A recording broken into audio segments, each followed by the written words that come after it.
আগদিনাৰ প্ৰসাদকেইটা ৰৈ গ'লে আপোনালোকে কি কৰে বাৰু? আমি বতা বটি খাওঁ। বতা মানে জানেনে? চাটনি। আমি গাঁৱলীয়া ভাষাত বতা বুলিয়ে কওঁ। দেউতাই কিন্তু প্ৰসাদ খোৱাত খুব ভাল।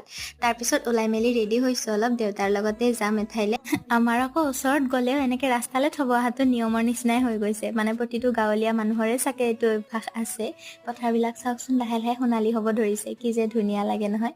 এই ঠাইখনৰ লগত কিমান যে আৱেগ জড়িত হৈ আছে মই বুজাব নোৱাৰো। আৰু এই বেংকটোৰ লগতো আমি যেতিয়া সৰু আছিলোঁ, দেউতাই দৰমহা উলিয়াব আহে, কাৰণ তেতিয়া ATM নাছিলে যে, তেতিয়া আমি দেউতাৰ লগত এনেই আহিছিলোঁ। সেই দিনবোৰ এতিয়া স্মৃতি। আৰু মঙলদৈ টাউনতো মই বহুত বছৰ পিছত আহিছোঁ। আমাৰ এখেত আকৌ মঙলদৈত থাকে কাৰণে তাইক লগ ধৰি ল'লোঁ। এয়া মোৰ কলেজৰ দিনতে থকা ভাড়া ৰুমটো, আৰু এইখন আমাৰ কলেজখন। আৰু তেতিয়া ফুৰিবলৈ যোৱা ঠাই বুলি কেৱল মঙলদৈ চাহ বাগানখনেই আছিলে।